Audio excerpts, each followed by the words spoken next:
नमः सिद्धेभ्यः।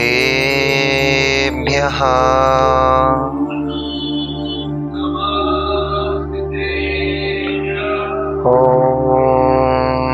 नमः सिद्धेभ्यः।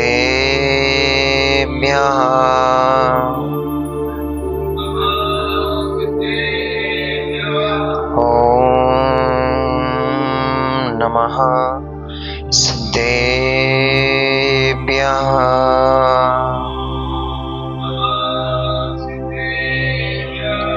तव सिद्धेन सिद्धे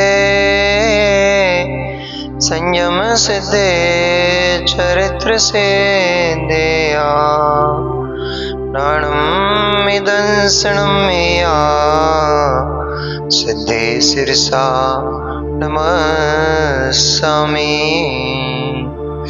सिद्धं सम्पूर्णभव्यर्थं सिद्धे कारणमुत्तमम् प्रशस्त दर्शन ज्ञान चारित्र प्रतिपादनम् सुरेन्द्र मुकुट श्लिष्ट पादपद्मान् सुकेशरम् प्रणमामि महावीरम् लोकत्रयमङ्गलम्। नमो अरिहन्ताणुं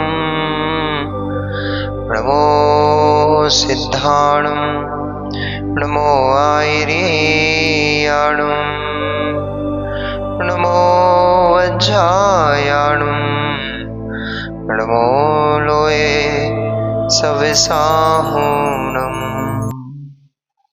जय बोलिए अनंत अनंत परम सिद्ध परमेष्ठी भगवान की। जय बोलिए अनंत अनंत 24 तीर्थंकर भगवान की। आचार्य भगवंत कुंद कुंद देव की। आचार्य भगवंत रविशरण स्वामी महामुनि राज की। परम पूजनीय आचार्य भगवंत श्री गुरुदेव विशुद्ध सागर जी महामुनि राज की। अहिंसामयी विश्व जैन धर्म की। बीतरागी प्रभु श्री रामचंद्र भगवान की।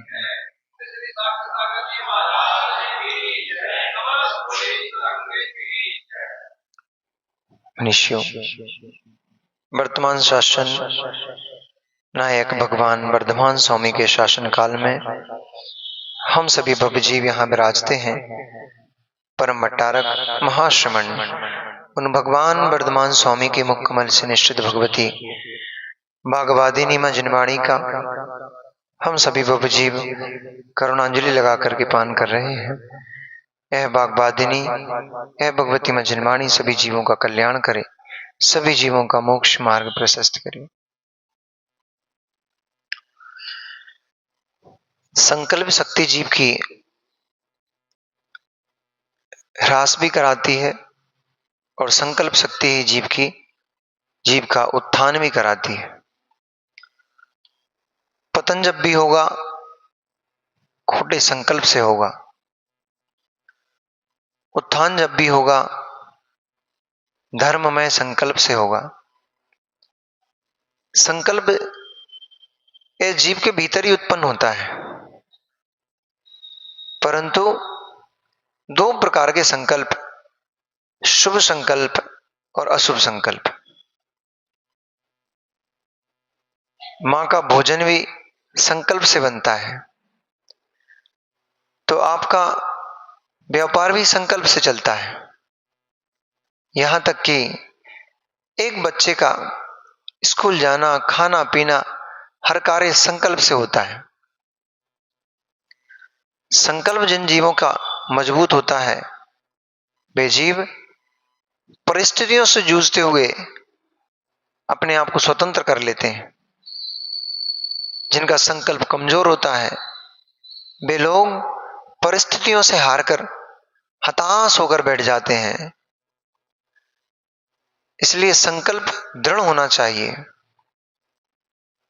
एक छात्र जब दृढ़ संकल्प करता है कि मुझे तो अपना कार्य सिद्ध करना ही है, मुझे तो सबसे बेस्ट रैंक बनाना ही है, तो संकल्प करके वो अपनी पूरी शक्ति को झोंक देता है, पूरी ताकत लगा देता है।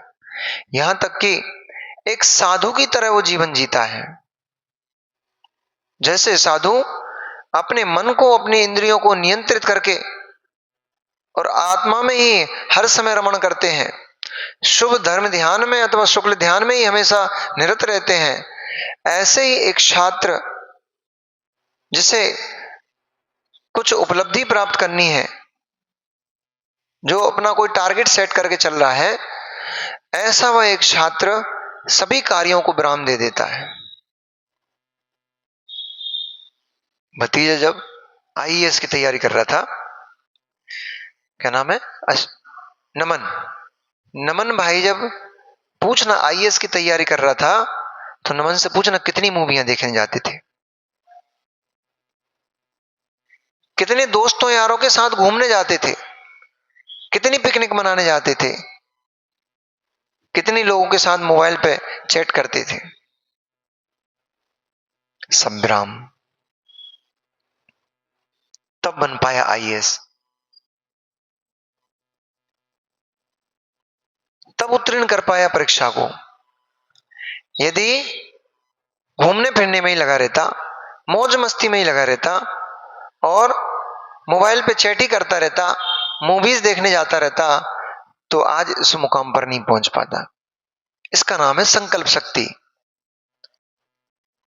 जिसकी संकल्प शक्ति मजबूत है, हो सकता है, क्योंकि पूर्व का भाग्य भी है, वर्तमान का पुरुषार्थ और पूर्व का भाग्य, दो चीज मिलकर के कार्य की सिद्धि होती है। परंतु पुरुषार्थ से भाग्य को भी बदला जा सकता है। अब हमारे भाग्य में लिखा था कि हमारी लव मैरिज होगी। एक पंडित जी ने बताया था, मेरा हाथ देख के, कुंडली देख करके, हम धर्म में तो लगे रहते थे बहुत समय से, तो एक बार चिंता हुई, मैंने पूछा, एक पंडित जी हमारे जैन साहब ही हैं, वो अच्छी कुंडली देखते हैं, वो अच्छा ज्ञान उनको, उनसे मैंने पूछा, पंडित जी एक बात बताओ, मेरे मन में आता है कि कभी कभी आता है कि साधु बनूं, पर ताकत ही नहीं आती वो साधु बनने वाली, निर्णय हो ही नहीं पाता। कुंडली देख के ये तो बताओ, साधु भी बन पाएंगे कि ऐसे भटकते रह जाएंगे? वो देख के हाथ और कुंडली देखी उन्होंने, रेखा मेखाएं देखी और देख के मुस्कुराने लगे। मैंने, क्या हो गया भाई, नहीं है क्या कोई चांसेस?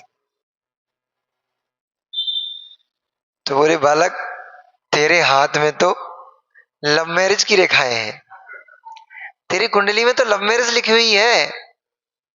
मैंने कहा, भैया ना लव का था ना पता, ये मैरिज कैसे होगी? तो बोले, उसमें कौन टाइम लगता है, वो तो कभी भी हो जाता है। तो बोले, वैराग्य का तो कहीं से कहीं तक चांस ही नहीं तुम्हारा। तो हमने कहा, ये कैसे हो सकता है,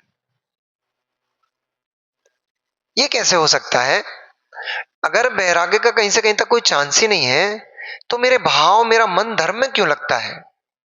अब मैंने अपने आप से प्रश्न पूछा, पंडित जी को तो वहीं छोड़ दिया, और मुझे ये पता था पंडित विद्वान है, इसकी कुंडली गलत नहीं होती है, ये तो मुझे पता था।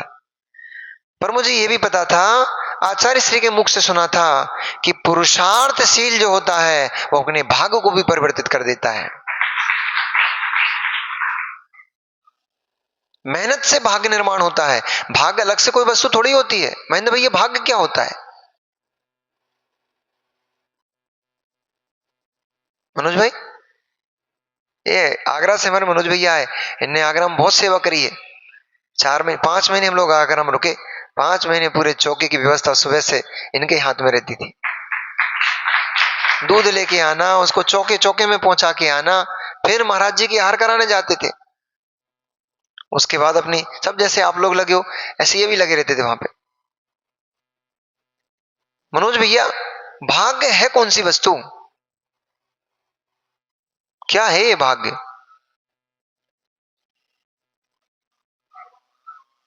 पूर्व का ही अशुभ संकल्प वर्तमान का भाग्य है, पूर्व का ही अशुभ संकल्प वर्तमान का, पूर्व का ही शुभ संकल्प वर्तमान का भाग्य है। पूर्व में जो अशुभ संकल्प किया था, अशुभ कार्य किया था, उसी का नाम दुर्भाग्य है। पूर्व में जो शुभ संकल्प किया था, उसी का नाम भाग्य है, सुभाग्य। शुभ कर्म, अशुभ कर्म, कल अपन चर्चा कर रहे थे ना कि कर्म कुछ नहीं कर सकता, कर्म में कोई ताकत नहीं है। ये कर्म को शुभ अशुभ बनाया किसने?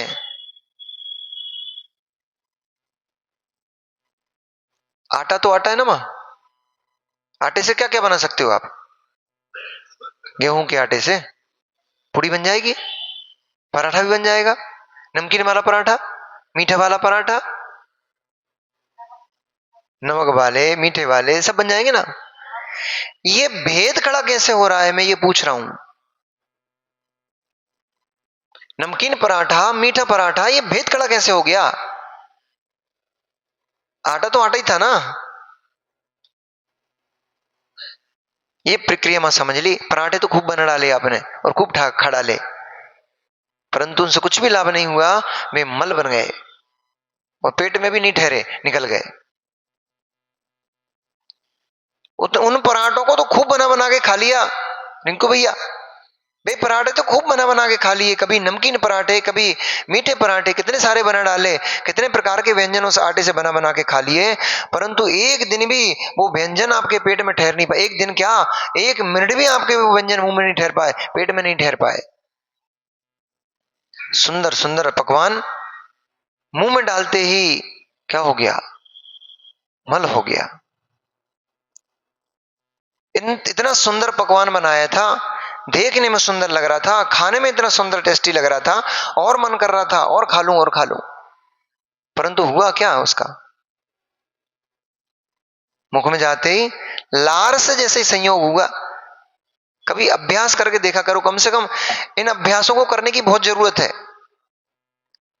अभी आपको जो अपने शरीर से राग है, अपने रूप रंग से, अपनी क्रियाओं से, अपनी इंद्रियों से इतना राग भरा पड़ा हुआ है, ये राग हटेगा कैसे?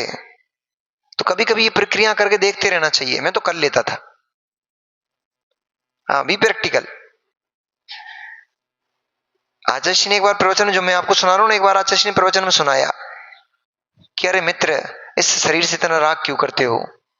ये शरीर जितना निकृष्ट है, इतना निकृष्ट जगत में कुछ भी नहीं है। तुम्हें ऊपर की चामड़ी दिख रही है, इसके भीतर जाकर देखो, इसके भीतर भरा क्या है। नोमल द्वारे ऋषि से वासिर, नाम लिए घिन आवे, और खोटी संतति सो दुख उपजे। बदल गया वो। नाम लिए घिनावे, इतना दुर्गंधमय है, इतना अभद्र है, इतना अपवित्र वस्तुओं से भरा हुआ है ये शरीर के नाम लेने से घिन आती है। अनुभवन करना चाहिए। मल तो सभी त्यागते हैं, मूत्र तो सभी त्यागते हैं, भैया मल त्यागने के बाद, शुद्धि करने के बाद, ये मिट्टी से हाथ क्यों धोते हो? है? केवल मन की संतुष्टि के लिए धोते हो कि कुछ और कारण भी है? है? सीधा सीधा बोलो ना, मल अपवित्र है। सीधा सीधा बोलो ना, मल अपवित्र है। उस मल का शुद्धि में स्पर्श हो गया है, उस स्पर्श से शुद्धि करने के लिए, शरीर की शुद्धि करने के लिए हम मिट्टी, साबुन आदि से हाथ धोते हैं। वो मल है क्या चीज? आपके शरीर का तो एक पार्ट था, आपके शरीर का तो अंग था एक, वो आपके शरीर की तो वस्तु थी ना वो। अभी तक तो सुबह से शाम तक उसको लटकाए लटकाए घूम रहे थे पेट में, सुबह से शाम और शाम से सुबह हो गई, उसको रख के घूम रहे थे पेट में, और जैसे ही सुबह उसको संडासे में छोड़ा, अब उसको देखना भी पसंद नहीं आ रही उसकी दुर्गंध। कभी उपवास करो, उपवास के बाद जो पित्त निकलता है उसको थोड़ी देर के लिए देखना चाहिए। उपवास के बाद मल विसर्जन करने जाओ, इतना भयंकर दुर्गंध में होता है, आपको उल्टी आ जाए। पेट में भीतर पड़ा था तो समझ में नहीं आ रहा था, पेट में भीतर पड़ा हुआ था तो समझ में नहीं आ रहा था, इतनी दुर्गंध में वस्तु मैं लिए लिए घूम रहा हूं अपने साथ, और कदा किंचित उसमें भी मुझे राग है। नहीं राग होता तो लिए कैसे घूम रहे हो? उसमें भी राग है। आप अनुभव करो, सब चीजों का अनुभव करना चाहिए। मैं आज अनुभव क्या कर रहा था बताओ, बता देते, बताने में कौन सा पाप लगता है। जंगल गए, तो जहां मैं जंगल जाता हूं, आज क्या हुआ, बीच में मालगाड़ी आ गई। वो मालगाड़ी आने से, और जहां से निकल के जाते हैं वो रास्ता सकरा था, गिट्टी वाला था, तो रास्ता थोड़ा, तो मैंने सोचा एक काम करूं, अब मालगाड़ी तो खड़ी रहेगी देर तक, जब तक वो ट्रेन नहीं निकल जाएगी। हम वापस आते तो एक ट्रेन आती है, तो उस ट्रेन को क्रॉस करने के लिए मालगाड़ी वहां पर रुकी होगी। तो मैंने सोचा जब तक वो ट्रेन नहीं निकल जाएगी तब तक तो अभी मालगाड़ी जाएगी नहीं। तो मेरे दिमाग में आया, राग भाव देखना जीव का कहां कहां चलता है, और जीव का कार्य कैसे काम होता है, कैसे काम करता है कार्य, शरीर भी कैसे काम करता है, और इस मल आदि जैसी वस्तुओं से भी आपको कितना राग है। तो मैंने सोचा ट्रेन तो खड़ी है, अभी इधर पास के पास में झाड़ी वाड़ी थी, वहां पे साइड में, वहां पे गिट्टी बिट्टी पड़ी हुई थी। तो मैंने सोचा आज चलो शुद्धि यहीं कर ले रहा हूं। फिर दिमाग में क्या आया, अब यहां से राग भाव प्रारंभ होता है। फिर दिमाग में आया, बहुत सारे क्वेश्चन आ गए, मालगाड़ी खिसक गई आगे, तो आगे निकल गई मालगाड़ी, और वहां तो फिर खुला है। तो इतने सारे क्वेश्चन आए, आखिर में पहुंचे कहां, जहां प्रतिदिन जहां जाते हैं वही स्थान पर पहुंच गए। थोड़ा दूर था, परंतु जैसे तैसे करके वहीं पहुंच गए। अब इसके पीछे समझ रहे हो बात क्या चल रही है, आपको उस मल के विसर्जन में भी कितना राग है, जिस स्थान पर आप प्रतिदिन जाते हो उसी स्थान पर मल निकल रहा है। आप स्थान परिवर्तन करके देख लो, मोशन ठीक नहीं होता है, सही है कि नहीं सुशील जी? एक दिन स्थान परिवर्तन करके देख लो आप, संडासा परिवर्तित हो जाए, आपका पेट साफ नहीं होता है। एक दिन समय बदल के देख लो, समय का परिवर्तन हो जाता है, आपका पेट साफ नहीं होता है।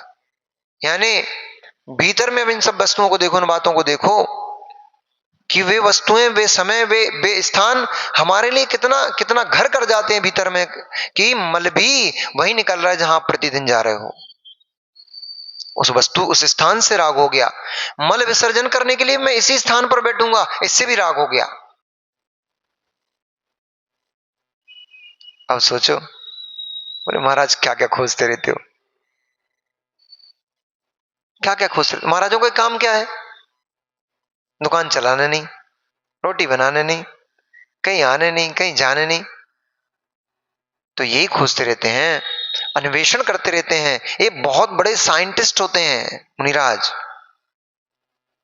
ये सामान्य व्यक्ति नहीं होते महाराज जी लोग आपके, ये बहुत बड़े साइंटिस्ट होते हैं। ये अन्वेषण करते रहते हैं कि मुझे जो शुद्ध द्रव्य चाहिए है, वो शुद्ध द्रव्य किन किन कारणों से अशुद्ध बना पड़ा है, और जब तक उन कारणों को नहीं खोजोगे तब तक उस अशुद्धि को आप हटा नहीं पाओगे, और जब तक अशुद्धि नहीं हटेगी तब तक वो शुद्ध द्रव्य मिलेगा कैसे। इसलिए जीव के शुभ संकल्प, जीव के अशुभ संकल्प ही हैं जो इस जीव को संसार में परिभ्रमण करा रहे हैं। ये जो राग भाव है, अटैचमेंट है, ये अटैचमेंट जीव को परेशान किए हुए है। अब सोचो, आपने कभी कल्पना भी नहीं की होगी कि संडासे से मुझे राग है, संडासे से नहीं, संडासे की उस सीट से भी मुझे राग है। और सुनो, आप तो विमल भैया, जिस मग्गा से आप डेली नहाते हो, वो मग्गा ना मिले तो आपको स्नान की अनुभूति नहीं होती है। अनुभव करो इन सब चीजों को, आप कभी किया कभी? अब करके देखना, अभी तो ध्यान नहीं दिया होगा। अच्छा चलो, फव्वारा चलाते हो ना, कितने पापी आदमी हो, कितने पापी आदमी हो, और फिर आनंद आके बड़े खुश होकर बोल रहे हैं हम तो फव्वारे से नहाते हैं। कितने पापी आदमी हो, जो जीव एक बाल्टी पानी, जो जीव आधी बाल्टी पानी में स्नान कर सकता था, वो फव्वारे के माध्यम से 4 बाल्टी पानी फेंक रहा है। कितना पापी जीव है। बाल्टी में पानी निकालता तो पानी छन जाता, फव्वारे में कौन सा छन्ना लगाओगे। शावर ले रहा हूं मैं, बड़े शान से बोलते हैं शावर ले रहा हूं मैं, शावर नहीं ले रहे हो, तुम्हें लग रहा है मैं ऊपर से स्वच्छ होते चला जा रहा हूं, मित्र उतने ही गंदे भीतर से होते चले जा रहे हो। अशुभ संकल्प। गीजर से पानी निकल के चला आ रहा है, गीजर के ऊपर छन्ना लगा है क्या? व्रतियों के घरों में गीजर लगे हैं, सामान्य पुरुष की क्या बात कहें। एक मां अणुव्रती थी, प्रतिमाधारी, वो हमसे बोली, हमने उनसे पूछा, हमारे रिश्तेदार लगते थे वो, तो एक दिन हम उनके घर गए, उनके घर में गीजर से उन्होंने गर्म पानी निकाला और बोले बेटा, ठंडी के दिन थे, बोले मैंने पानी निकाल के रख दिया है गर्म, तुम जल्दी से नहाओ, फिर मैं तुम्हारे लिए वो जो आप लोग पीते हो। अरे हम तो नाम भी क्यों लें उसका, तो अच्छी वस्तु थोड़ी है, पहले पीते थे अब थोड़े पीते हैं, नशीला पदार्थ है, अब उसका भी नाम भी क्या लेना, छोड़ो। तो बोले मैं तेरे लिए तैयार करके रखती हूँ। मैंने देखा, मैंने कहा ये तो गीजर से पानी भरा है इनने। मैंने उनसे पूछा, अब हमारे संबंधी थे, मैंने उनसे बोला, मैंने कहा आपने पानी गीजर से लिया, गर्म पानी में ठंडा पानी मिला दिया, तो कितना बड़ा दोष हो गया। हम उस समय प्रतिमाधारी तो नहीं थे, परंतु इतना विवेक रखते थे घर में, हम ग्रस्त थे उस समय, प्रतिमा नहीं हुई थी हमारी, सामान्य ग्रस्त थे, उस समय भी गर्म पानी में ठंडा पानी मिला करके नहीं नहाते थे। सचित्त अचित्त मिलकर के मिश्र योनि तैयार हो जाती है, असंख्यात जीव उत्पन्न हो जाते हैं। गीजर का पानी यूज नहीं करते थे, बकेट में अपने हाथ से छन्ना लगाकर पानी छानते थे, और छान करके बिल छानी को ऊपर टंकी में डालने जाते थे, 2 मंजिल चढ़ना पड़ता था। और प्रमाद नहीं करते थे। जीव कम से कम हम तालाब का जीव तालाब तक नहीं पहुंचा पा रहा है, नदी का जीव नदी तक नहीं पहुंचा पा रहा है, इतना ही कम से कम कर रहे हैं कि टंकी का जीव टंकी में तो पहुंचा दें। उस पानी को छान करके 1 बकेट पानी निकालते थे, छावर में से नहीं नहाते थे भैया, इतना दयावान जीव है हम। अब लोगों के लिए बोलो, चाहे लोगों के लिए बोलो, सुनना तो आपको ही पड़ेगी, क्योंकि आप बोले ना, ये इतने सारे लोग बैठे, ये महेंद्र भाई बैठे हैं, ये अपना मुकेश जी बैठे, अरे क्या नाम इनका, अशोक जी बैठे, नरेंद्र जी बैठे, इतने सारे लोग बोले थे, आप ही क्यों बोले?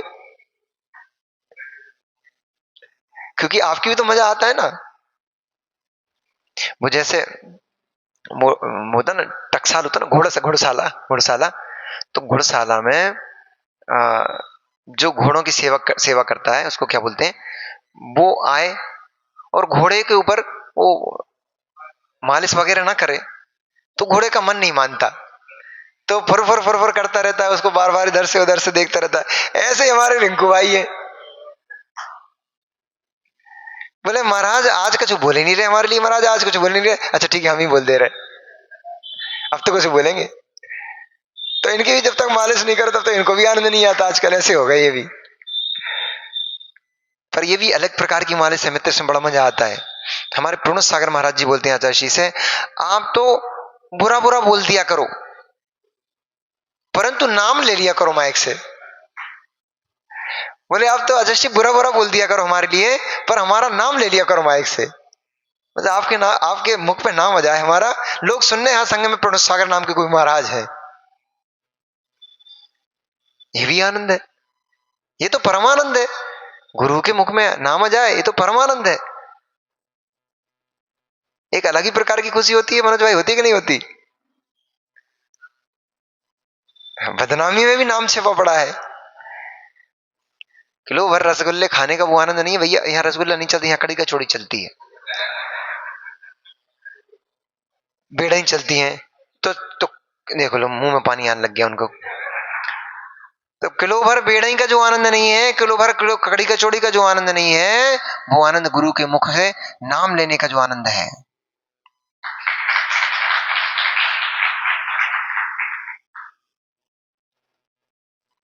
संकल्प की बात है, संकल्प शुभ होता है मित्र। जिस जीव को वो एक एक बूंद पानी में असंख्यात जीव दिखाई देते हैं, वो गीजर नहीं लगा पाते, वो अनछना पानी टॉयलेट में नहीं डाल सकते हैं, वो वो शावर चालू करके नहीं नहा सकते, वो फ्लैश चालू नहीं कर सकते। उनको लगता है फ्लैश में 4 बाल्टी पानी फेंकेगा, 2 बाल्टी पानी फेंकेगा, इससे अच्छा आधी बाल्टी में ऊपर से डाल दे रहा हूं, कम से कम छान तो लूंगा उसको। ऊपर से गीजर में से दन दन दन दन पानी गर्म गर्म होकर चला, उसमें कितने जीव थे, सारे उस गीजर की हीट से झुलस गए सब। आपको तो बड़ा आनंद आता है, गर्मी के दिन चल रहे हैं, और फिर वो अलवर की गर्मी। लोग जो भी आते हैं ना, हम बोलते हैं महाराज यहाँ तो बहुत गर्मी है। जितने लोग हर रोज जो जो लोग चले आ रहे हैं, अभी मनोज भैया अभी आए हैं, दिन में ये भी यही बोलने वाले हैं, अरे आगरा से बहुत ज्यादा गर्मी है इधर, अभी रुको तो आप, दिन में पता लगेगा आपको। अभी तो रात में आए हो, एसी में सो गए, सुबह उठे मौसम ठंडा है, अभी अभी दोपहर तो होने दो, फिर पता लगेगा आगरा की गर्मी ज्यादा है कि अलवर की गर्मी ज्यादा है। हम तो 3 ही मौसम झेल चुके ना यहाँ के, सर्दी गर्मी बरसात।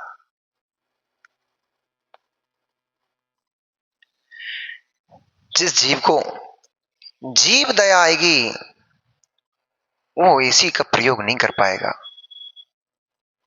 आप इसलिए क्योंकि आपको तन से राग है, शरीर से राग है, आपका संकल्प अशुभमय है, आपको केवल अपना शरीर दिखाई दे रहा है, अपने को शरीर में लगती गर्मी दिखाई दे रही है। आपको कहां बाहर जो आउटडोर लगा होता है, उस आउटडोर के सामने 1 मिनट के लिए बस हाथ ऐसा खड़ा करके देखो, 1 मिनट के लिए बोल रहा हूं, अनुभवन करना चाहिए इन सब चीजों को। आप उपयोग तो करते हो वस्तुओं को, इन सब चीजों को अनुभवन करना चाहिए, इसके बाहर क्या हो रहा है। मेरे एक क्षण की सुख के लिए कितने जीवों को प्राणों की आहुति देना पड़ रही है, इसका अनुभूति होना चाहिए अपने को, फिर पाप नहीं होगा। अभी धड़ल्ले से पाप इसलिए हो जाता है क्योंकि हम उस जो हम क्रिया कर रहे हैं, जो हम सुख चाह रहे हैं, उस सुख के पीछे कितने जीव अपने प्राणों की आहुतियां देते हैं, तब जाकर के हमें 1 मिनट का सुख मिलता है। आपको इस बात का पता नहीं है। उस आउटडोर में देखना चाहिए, विमल भैया आज देखना, एसी जैसी चालू करो तो कमरा ठंडा हो और फिर बाहर आना, और बाहर आकर के जब आउटडोर जहां लगा होगा उसका जो फैन होगा, उस फैन के सामने ऐसे हाथ करना, उल्टा, सीधा नहीं, उल्टा हाथ करना। 5 मिनट आप वहां पे हाथ लगा लो, आपको पता हाथ झुलस जाएगा आपका, इतनी हीट निकलती है उसमें से। और गर्मियों के दिनों में तो आग उगलता है वो। अब मित्र सोचो, इतनी मोटी चमड़ी हमारी 5 मिनट उस हीट को नहीं झेल पा रही है, उस हीट के सामने से जो छोटे छोटे जीव निकल रहे हैं उड़ उड़ के, वे झुलस जाते हैं, उस हीट से तुरंत वहीं मर जाते हैं बेचारे। ऐसे कितने जीव हैं जिनकी विराधना इधर होती जा रही है, उधर आप ठंडक का मजा ले रहे हो, इधर वे जीव झुलस रहे हैं। इस बात की अनुभूति होने लग जाए, अब पता पड़ा महाराज पंखा कूलर क्यों नहीं चलाते हैं, एसी क्यों नहीं चलाते।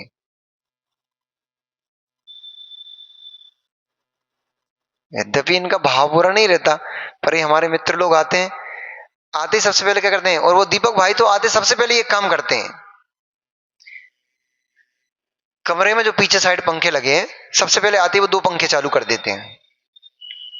हम इशारा करते भैया तो बोलते महाराज आपके लिए थोड़े चला रहे हैं, हमें गर्मी लग रही है हम चला रहे हैं, और आप तो जहां बैठे वहां पंखा है ही नहीं, जहां हम बैठे वहां पंखा है, वहां चला रहे हैं। भाव तो भीतर में यही रहता है, थोड़ी सी हवा महाराज को लग जाए। तुम्हें थोड़ी सी हवा दिखाई देती है, महाराजों को उस चक्र में जीवों की जो विराधना हो रही है, वो जीवों की विराधना दिखाई देती है। एक एक चक्कर काटते हुए पंखड़ियों में कितने जीव, वायु का एक जीवों की कितनी विराधना हो रही है, तरस का एक जीवों की कितनी विराधना हो रही है। इसलिए मुनिराज गर्मी में जीना पसंद करते हैं, परंतु एसी कूलर पंखे चलाना पसंद नहीं करते। महाव्रत है इनका, इसका नाम है शुभ संकल्प। यह है शुभ संकल्प। मेरे निमित्त से किंचित एक छोटे से जीव का भी विराधना घात ना हो जाए, विराधना तो क्या आसाधना भी ना हो जाए, मेरे द्वारा एक छोटा सा भी जीव पीड़ित ना हो जाए, ऐसा भाव मुनिराज का होता है।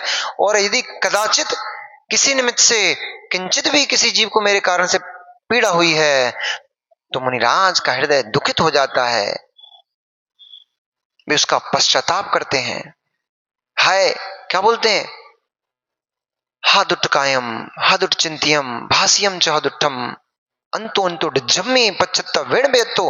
प्रभु मैंने मेरे निमित्त से एक जीव की विराधना हो गई, एक जीव की असाधना हो गई, मुझे अंदर में झुलसन हो रही है, भीतर ही भीतर मेरा हृदय झुलस रहा है, ये निकृष्ट कार्य मेरे द्वारा कैसे हो गया।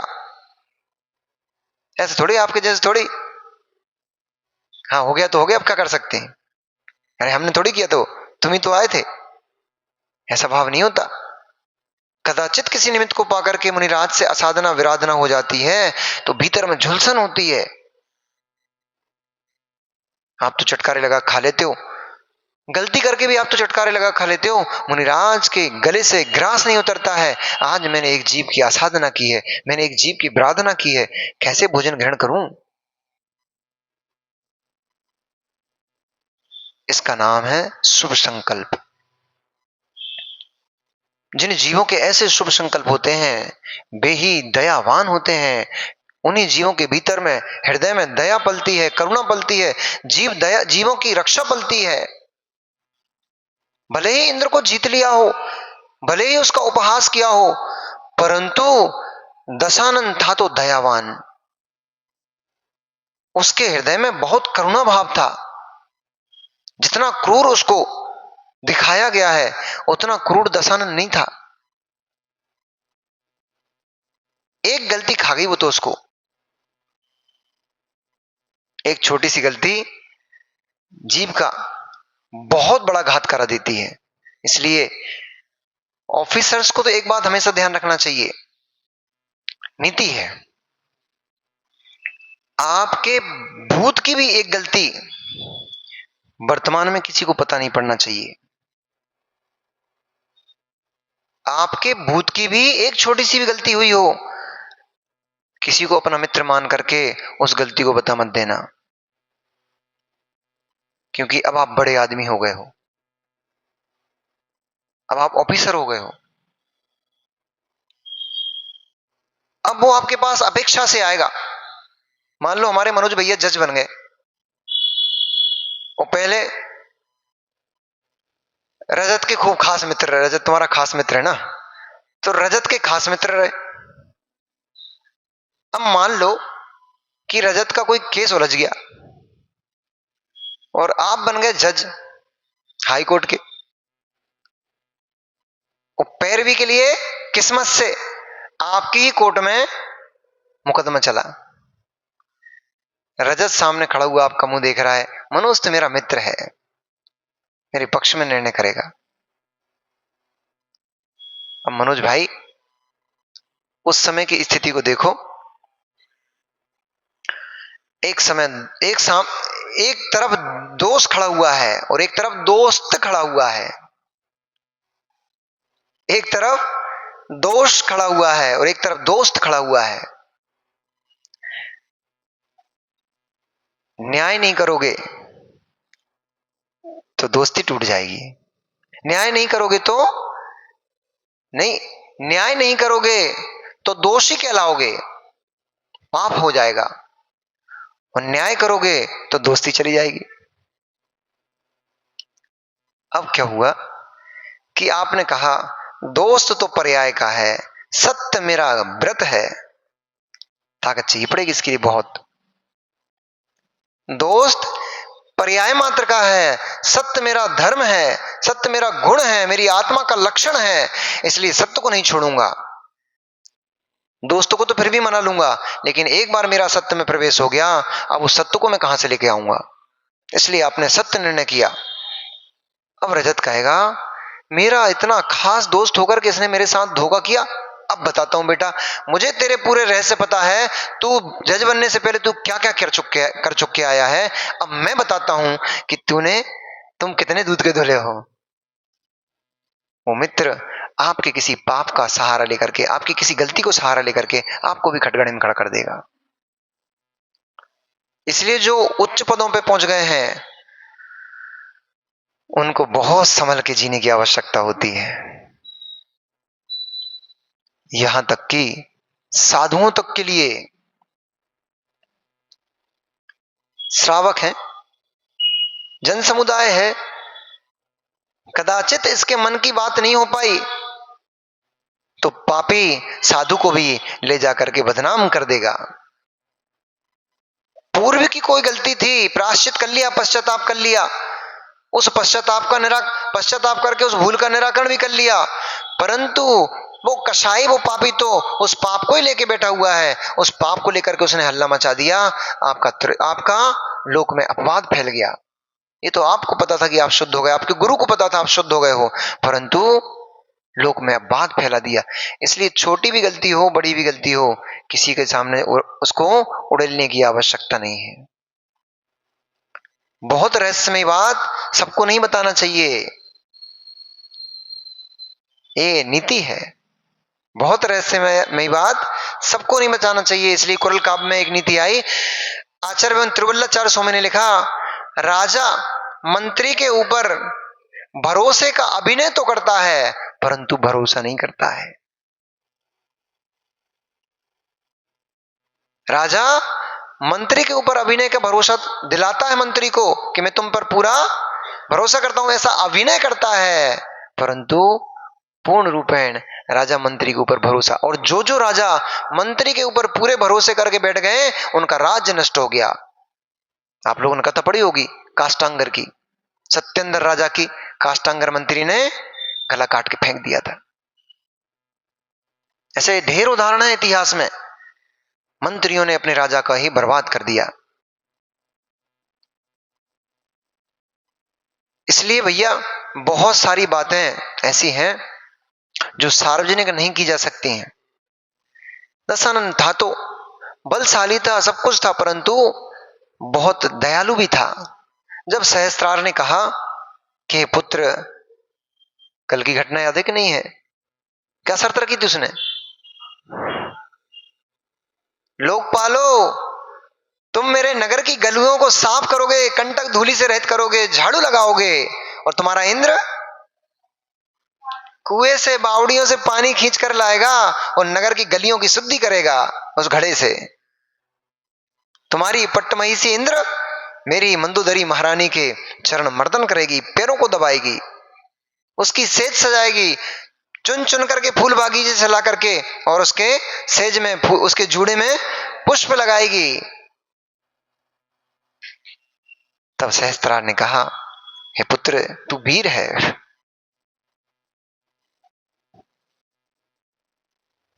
तू वीर है, तू योद्धा है। श्रेष्ठ पुरुषों का, जो क्षत्रिय पुरुष होते हैं, उनका क्रोध शत्रु को हराने तक होता है। शत्रु को बंदी बना लिया, इसमें ही संतोष होना, श्रेष्ठ पुरुषों को इसमें ही संतोष होता है। इसलिए इनके ऊपर ऐसा अत्याचार मत कर। ये बड़े बड़े राजे महाराजे रहे हैं, ये कैसे तेरी गलियों में झाड़ू लगाएंगे।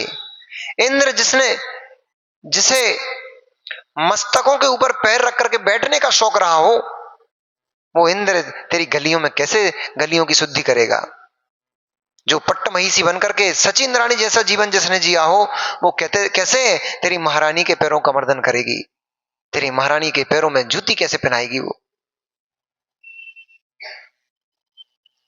रावण था तो दयालु। सहस्त्रार ने जैसे ही, सहस्त्रार कौन था, इंद्र का पिता, सहस्त्रार ने जैसे ही दशानन से कहा, हे पुत्र, इतना क्रूर मत हो, तुरंत ही दशानन ने अपने दोनों हाथों को जोड़ लिया, अपने आसन से उठ करके और उनके चरणों को स्पर्श करते हुए बोलता है, तात, जैसे आप इंद्र के पिता हो, वैसे ही आप दशानन के भी पिता हो। आप श्रेष्ठ पुरुष हो।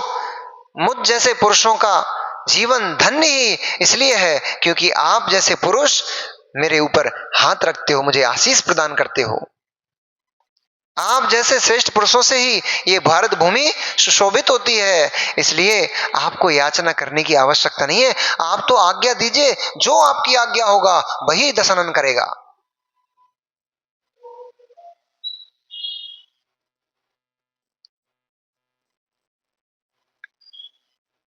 दशानन की बातों को सुनकर के और भी बहुत विनम्रता पूर्वक, विनय पूर्वक उसने सहस्त्रार के यशगान गाए, गुणगान गाए। उसने कहा कि स्वामी, आज से इंद्र मेरा शत्रु नहीं, इंद्र मेरा चौथा भाई होगा। जैसा आपने कहा कि इनको क्षमा दान दो, मैं इतना क्रूर भी नहीं हूं, परंतु मुझे तो केवल इंद्र का अभिमान भंग करना था, इसलिए मैंने ऐसे खोटे शब्दों का प्रयोग किया। मेरा ऐसा कोई भी उद्देश्य, मेरा ऐसा कोई भी लक्ष्य नहीं था कि मैं वास्तव में इंद्र से गलियों को साफ करवाऊं, परंतु ये मस्खरी के वचन, ये मस्ती के वचन मैंने इसलिए कहे क्योंकि मैं इंद्र जो अभिमान में फूला रहता था, उस इंद्र के मान को मैं गलत करना चाहता था, इसलिए मैंने ऐसे खोटे शब्दों को कहा। उसने चरणों में मस्तक झुकाते हुए सहस्त्रार की कहा, हे तात, मुझे क्षमा दान दीजिए, मेरे इन खोटे शब्दों को क्षमा कीजिए, मेरा ऐसा कोई भी अभिप्राय भीतर से नहीं रहा। शीघ्र ही उसने बंदीजनों से कहा, इंद्र को मुक्त किया जाए।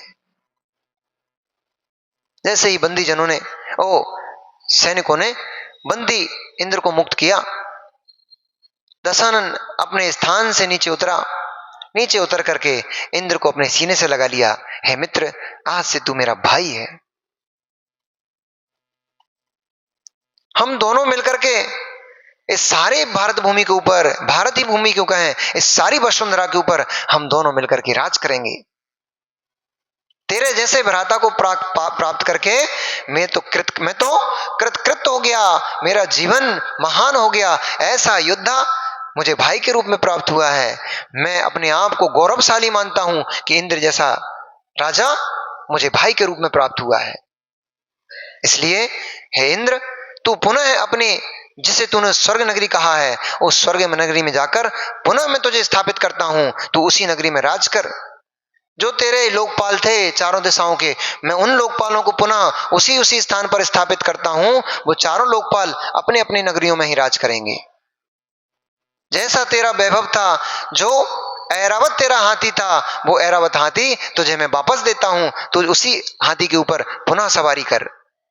जो तेरी सची है उसको मैं पुनः तुझे वापस प्रदान करता हूं। तू उसके साथ दिव्य भोगों को भोग। परंतु जिसका मुकुट गिर चुका है, पुष्प कितना ही सुगंधित क्यों ना हो, अशोक जी, मुकेश जी, पुष्प कितनी सुगंधित क्यों ना हो, एक बार पैरों में पड़ गया, अब वो माथे पे धारण करने योग्य नहीं होता। कितना ही सुगंध बिखेर रहा हो, परंतु मुकुट का, मुख का, सर का मोर जो था, वो एक बार गिर करके नीचे धूली लग गई उसमें। अब वो पुनः मोर, सिर का मोर नहीं हो सकता है, सिर पर धारण नहीं किया जा सकता है। ऐसे ही अपने पद से जो च्युत हो गया, ऐसा इंद्र, उसको भले ही दशानन उसको सांत्वना दे रहा था, भले ही उसने वापस पुनः से उसको मान सम्मान दिया, पर इंद्र को तो अब मान सम्मान भी ऐसा जैसे ज्वर पीड़ित व्यक्ति को सुंदर पकवान खिलाए जाए, उसको आनंद नहीं देता, उसके गले से नीचे नहीं उतरता है। बुखार आ गया हो तो पत्नी कितनी सुंदर पकवान बनाए, मुख कड़वा हो चुका है। अब मुख कड़वा हो, वो बात कुछ और याद आ गई थी मुझे, मुख कड़वा हो गया है। अब वो सुंदर पकवान भी गले से नीचे नहीं उतरता है, उसको खाने में भी कष्ट महसूस होता है, बाहर की तरफ भगता है। ऐसे यद्यपि राजा दशानन ने उसका सारा वैभव उसको वापस दे दिया, सम्मान दे दिया, राजपाट दे दिया, पत्नी दे दी, सब कुछ दे दिया, परंतु मुख कड़वा हो गया है। अब सारा वैभव भी उसको रुचिकर नहीं लगता। इंद्र गुमसुम, जैसे कुछ किसी का कुछ खो गया हो, स्वर्ण की मुद्राओं की भरी थैली किसी की खो गई हो, तो उसको क्या दिखाई देता है? रास्ते में किसी घुड़सवार की सोने से भरी हुई, मुद्राओं से भरी हुई थैली गिर गई। अब जब वो वापस ढूंढने आएगा तो वो नर्तकी का नाटक देखेगा, नाच देखेगा क्या? कोई स्त्री यदि उसको रिझा भी रही होगी तो उस स्त्री के ऊपर लक्ष्य रखेगा क्या? सुंदर कोई पकवान लेकर आएगा उसके सामने तो पकवान खाएगा क्या? उसको क्या दिखेगा? रास्ते पे चलते हुए ना उसको स्त्री दिखाई देगी, ना भोग सामग्री दिखाई देगी, ना ही सुख उसको तो केवल आंखों में थैली झूलती रहेगी, जब तक वो थैली नहीं मिल जाती तब तक। ऐसे ही उस इंद्र को सब कुछ मिल गया था, परंतु फिर भी मुंह कड़वा हो गया था। उसके नेत्रों में वो जा तो अपनी इंद्र की नगरी की तरफ रहा था, जा तो वो स्वर्ग नगरी की तरफ रहा था, परंतु उसको इस बात का ज्ञान ही नहीं था मैं कहां तक पहुंच चुका हूं। उन भोगों से वह विरक्त हो चुका था, जिन दिव्य भोगों को बड़े शान से वो भोगा करता था, जिया करता था, उन भोगों से वो विरक्त हो गया। बस एक ही बात चल रही थी उसके में, मेरे जैसा योद्धा मेरे जैसा योद्धा अपने स्थान से पतित कैसे हो गया। जो वृक्ष की शोभा बढ़ाता था, ऐसा पत्ता वृक्ष से टूटकर नीचे गिर गया। ये दिव्य भोग ये दिव्य भोग संसार में वृद्धि का ही कारण है, ये मेरे लिए सुख के कारण नहीं है। देखो, जिन वस्तुओं में मैं सुख भोगता था, वही वस्तुएं मुझे अप्रीतिकर लग रही हैं, उनमें मुझे अब कुछ भी रस नहीं आ रहा है। जिस ऐरावत हाथी के ऊपर मैं शान से कभी बैठा करता था, वो ऐरावत हाथी भी मुझे आज सुख नहीं दे रहा है।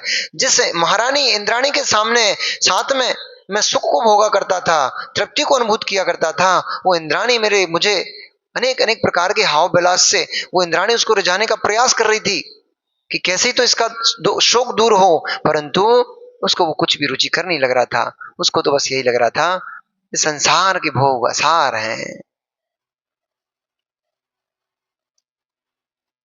यद्यपि वह इंद्र अपनी नगरी में पहुंच गया, बड़ा भारी उत्सव मनाया गया और पुनः इंद्र को सिंहासन पे स्थापित किया गया, परंतु इंद्र का मन तो न राज संचालन में था, ना ही भोगों को भोगने में था, ना ही कहीं अन्य अन्य स्थानों पर आने जाने में था, ना ही उसका अब मन किसी राजा को जीतने में लगता था। उसका तो मन बस यही करता था, हे भगवान, वह दिन कब होगा कि मैं इस कारागार से निकलूं और मैं अपनी आत्मा का हित करूं।